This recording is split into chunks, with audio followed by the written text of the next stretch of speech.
આ બાબાને મોરે મોરે માત્ર વાત કરે છે.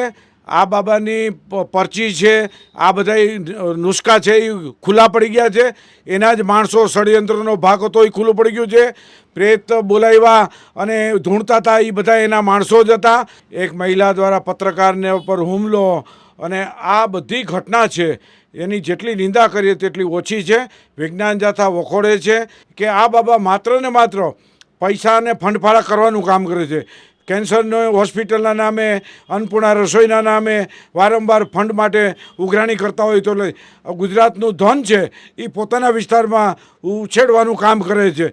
ગઈકાલે રેસકોર્સમાં યોજાયેલો બાબા વાઘેશ્વર એટલે કે ધીરેન્દ્ર કૃષ્ણ શાસ્ત્રીનો જે દિવ્ય દરબાર યોજાયો હતો અને એમાં તેની અંદર છેલ્લે જે દ્રશ્યો સામે આવ્યા હતા, જે મારામારીના જે દ્રશ્યો સામે આવ્યા હતા, જેમાં જે મહિલા છે તે ધૂણતી આવે છે અને પત્રકારો જ્યારે તેમનો વિડીયો ઉતારી રહ્યા હતા તે સમયે તેમને પત્રકાર પર હુમલો કર્યો અને ત્યારબાદ પત્રકાર જે છે તેમને પણ સામે પોતાનો સ્વ બચાવ કર્યો હતો. આખી ઘટનાને લઈને જયંતભાઈ પંડ્યા આપણી સાથે છે, વિજ્ઞાન જાથાના ચેરમેન, તેમની સાથે વાત કરશું, કારણ કે તે શરૂઆતથી જ આ દિવ્ય દરબાર છે તેમનો વિરોધ કરતા આવ્યા છે. જયંતભાઈ, ગઈકાલની ઘટનાને કઈ રીતે જુઓ છો? રાજકોટ રેસકોર્સ મેદાનમાં ત્રિદિવસીય હનુમંત સનાતન કથાનું આયોજન કરવામાં આવેલું હતું. રવિવારે મધ્યરાત્રિએ રેસકોર્સના મેદાનમાં કરુણ, મારામારી, અફરાતફરી, એક મહિલા દ્વારા પત્રકારને ઉપર હુમલો અને આ બધી ઘટના છે એની જેટલી નિંદા કરીએ તેટલી ઓછી છે. વિજ્ઞાન જાથા વખોડે છે. વિજ્ઞાન જાથા આવા બનાવનું પુનરાવર્તન ન થાય એટલા માટે પોલીસ તંત્રને જાણકારી આપી રાતના 10 વાગ્યાનો જે મંજૂરીનો નિયમ હતો તે જાહેરનામા ભંગ સામે આયોજકો સામે ગુનો દાખલ કરવા અને બાબા પાસે કોઈ પણ લાયસન્સ ન થતા આવા ભૂત પ્રેત કાઢવાના જે પ્રયાસ છે, વગર લાયસન્સે ઉપચાર કરે છે, તે ગુના સંબંધી કાર્યવાહી હાથ ધરનાર છે.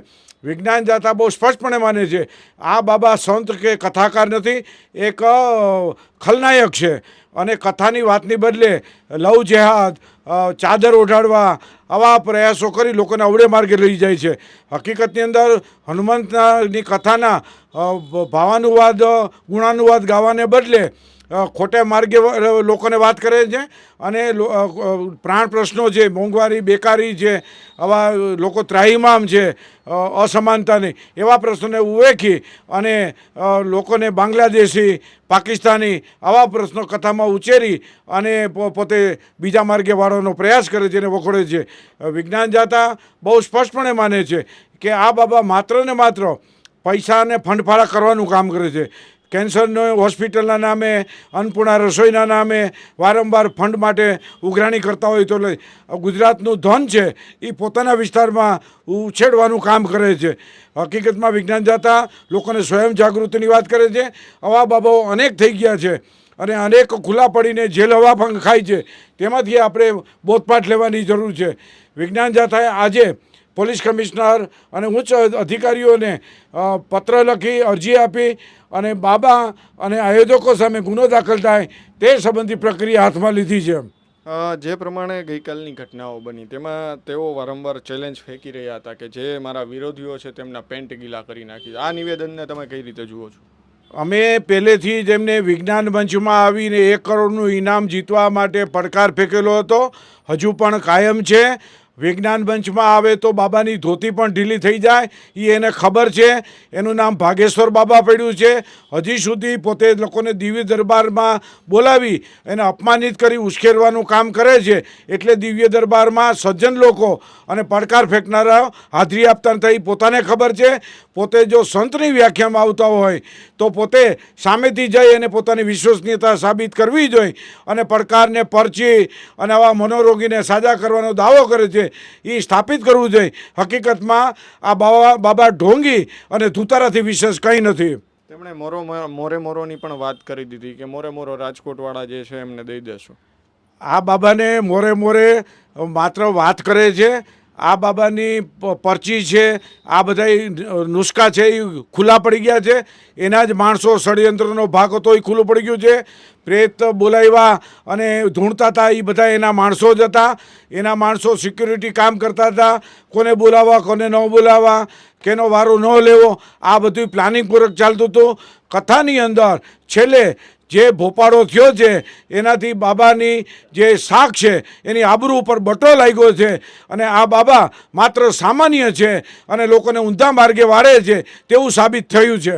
ત્યાં ગઈકાલે એક મહિલા પણ આવી હતી, તેમણે કીધું કે હું ત્યાં આવી શકું તેવી પરિસ્થિતિ નથી. બાબાએ તેમને આમંત્રણ આપ્યું કે તમે બાગેશ્વર ધામ આપો, અને 5-10 મિનિટમાં બાબાએ 2,60,000 રૂપિયા જેવી રકમ એમને આપી છે. આને કેવી રીતે જુઓ છો? હવે વિજ્ઞાન જાથા કે જે બાબાની પાસે એટલા રૂપિયા ત્યારે કોઈ પણ બાબા છે સંત છે એની પાસે એટલી રકમ ન પડી હોય. એ પ્લાનિંગ મુજબ એ બેનને કે મહિલાને પીડિત વ્યક્તિને બોલાવવામાં આવેલ છે. એને રૂપિયા પણ લોકોની સહાનુભૂતિ, બીજા પાસેથી વધુ રકમ મળે, ફંડ મળે અને લોકોની લાગણીનો લાભ લેવો આ એમનો નિમ્ન કૃત્ય હતું. માત્ર ને માત્ર બીજા લોકો પાસે ભાવનાઓથી પોતે ઉદાર છે અને આવી સામાન્ય માણસોને મદદ કરે છે. હકીકતની બાબા પાસે 1 રૂપિયો કમાણી નથી, પરંતુ લોક ફંડમાંથી લોકફાળાના પૈસા પોતે વાપરે છે અને એમાં લોક કલ્યાણના કામ કરવા પડે છે.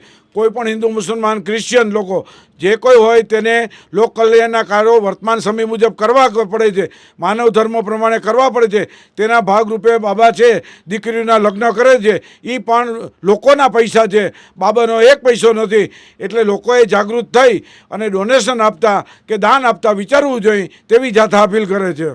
જયંતભાઈ, ગઈકાલે જે લોકોની પરચી નીકળી એમાંથી મોટા ભાગના આપણા ગુજરાતીઓ હતા. એમની સાથે અમે વાતચીત કરવાનો પ્રયાસ કર્યો હતો કે ભાઈ તમે ઉપર ગયા છો તો આ શ્રદ્ધાની વાત છે, આ ઢોંગી વાત છે, કારણ કે તમે પરસોત્તમભાઈ હોય, ઘણા લોકોએ પડકાર ફેંક્યો છે, તો એ લોકો કેમ ના પાડી રહ્યા છે? શું કારણ હોઈ શકે એનું? એટલા માટે અમે જે એક માગણી કરી છે આજે કે તમે પરચી છે એના બધાના મોબાઈલ નંબર અમને આપો. અમે એની તપાસ કરી અને દૂધનું દૂધ ને પાણી લોકો સમક્ષ મૂકવા માગીએ છીએ. એ આયોજકો પાસે અમે માગણી કરી છે. બીજું કે જે નામાવલી છે તે બધા આશ્રમ સાથે કનેક્ટેડ હતા, એની સાથે જોડાયેલા માનતા હતા, આવા બધા વ્યક્તિઓ હતા, પરચી કાઢતા હતા, ત્યાં જતા આવતા હતા, બાબાથી પરિચિત હતા, એવાના નામ જ નીકળ્યા છે. એટલે માત્ર ષડયંત્ર કરીને લોકોને ઉલ્લુ બનાવવા સિવાય કશું જ નથી.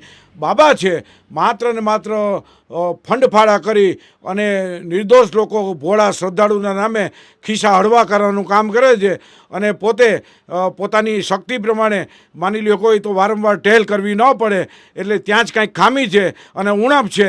એટલે બાબા છે એને દાન આપતા પહેલાં 100% લોકોએ વિચાર કરવો જોઈએ. બિલકુલ. તો આ હતા આપણી સાથે જયંતભાઈ પંડ્યા. તેમણે પણ કહ્યું કે જે ગઈકાલની ઘટના બની છે તે આખી અંધશ્રદ્ધા ઢોંગની આ ઘટના હતી, કારણ કે જે પત્રકારો ઉપર જે ગઈકાલે જે હુમલાની ઘટના બની છે તેમને લઈને અત્યારે આ બાબાનો દરબાર છે તે ફરી એક વખત વિવાદમાં આવ્યો છે. જયંતભાઈ પંડ્યા છે જે શરૂઆતથી જ આ જે દરબાર છે તેમને અંધશ્રદ્ધાનો દરબાર કરી રહ્યા હતા, અને આખરે ગઈકાલે પ્રેત અને જે ભૂતો જે છે ત્યાં ધૂણવા લાગ્યા હતા, અને ત્યારબાદ ફરી એક વખત આ દરબાર છે તે અત્યારે વિવાદની અંદર ચર્ચામાં છે. કેમેરા પર્સન કેવિન નિમાવત સાથે મયુર સર્વે, સ્વરાજ મીડિયા, રાજકોટ.